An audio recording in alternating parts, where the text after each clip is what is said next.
Hi there, and welcome to Discipleship Minutes, brought to you by Revelation Radio and Water Springs Discipleship School. It's our heart that you would be blessed by these few moments in God's Word and challenged to go deeper in your walk with God. And now, with today's Discipleship Minutes, here's Adam Rowbury. Some of you may remember the movie The Perfect Storm, starring George Clooney and Mark Wahlberg. In this movie, it's depicted the story of these men, these fishermen, who go out from Gloucester to catch swordfish.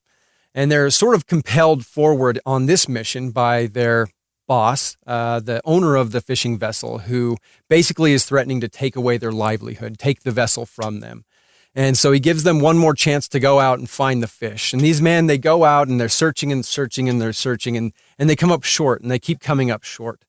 But eventually they find the swordfish, and they're reeling them in left and right. And they're just filling the boat with fish. And everything seems to be going very smoothly for them in this moment in the movie, this period of time in the movie. And very soon they encounter a storm. They encounter this storm, but it's not just any storm. It's actually a number of storms that are coming together to create what is the namesake of the movie, The Perfect Storm. And this storm is a terribly fierce storm, and it's actually been known by some as the fiercest storm in modern history. And so these men are in the midst of this storm, and they're being battered by the wind and the waves, thrown to and fro, and they have almost no control in the movie. And ultimately, the men perish as a result of this storm that they're in. They perish, the ship goes down, and that's their story. We have a similar story in Matthew chapter 14, and we're going to start in verse 22. In verse 22, Jesus sends his disciples out. He sends them ahead of him across the sea. He says, "You guys go ahead of me." And he goes and sends the crowds away. And after he sends the crowds away, Jesus finds himself, or takes himself, up on the mountain by himself to pray. He goes up on the mountain by himself to pray, and Jesus gets alone with the Father. You see, in the midst of that storm of crowds and people and people who have needs, and they want miracles, and they're following and they're asking and they want teaching and they're seeking. And no doubt Jesus loved these people, but Jesus was in the midst of this storm very often. And yet he sends the crowds away and he goes off by himself. And what does he do? He gets his eyes on the Father. He fixes his eyes on God in the midst of his own storms. And very soon the disciples find themselves in the midst of their own storm. They're on the sea, and there's a storm that is taking place around them. And it's keeping them stuck in this sea.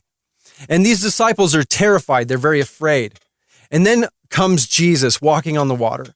And Jesus the disciples think Jesus is a ghost, and so they're even more afraid. And Jesus says, "Do not be afraid, it is I."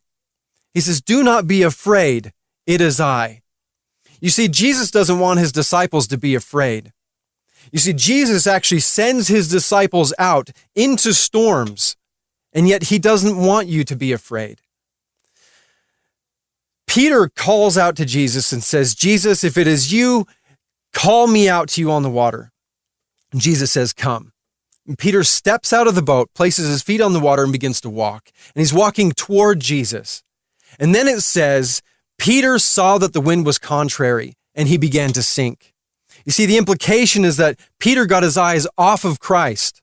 And when he took his eyes off of Jesus, when his focus went from Jesus to the storm, he began to sink. And as he's sinking, he cries out to Jesus. He says, "Lord, save me."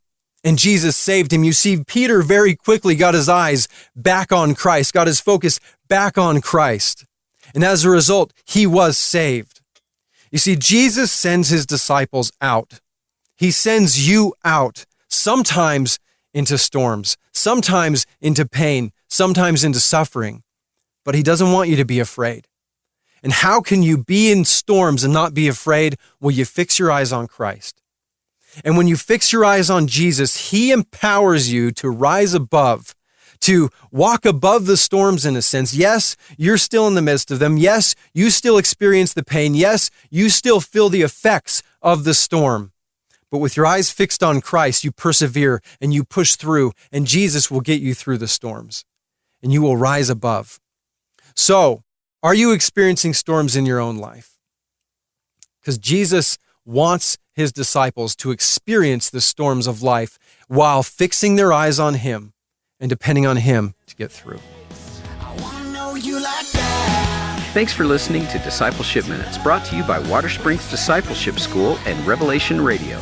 For the studio recording or for more information about Water Springs Discipleship School, you can click the videos link under On the Air at revelationradio.fm or go to watersprings.net/WDS. Thanks for listening. Be sure to join us again next time for Discipleship Minutes.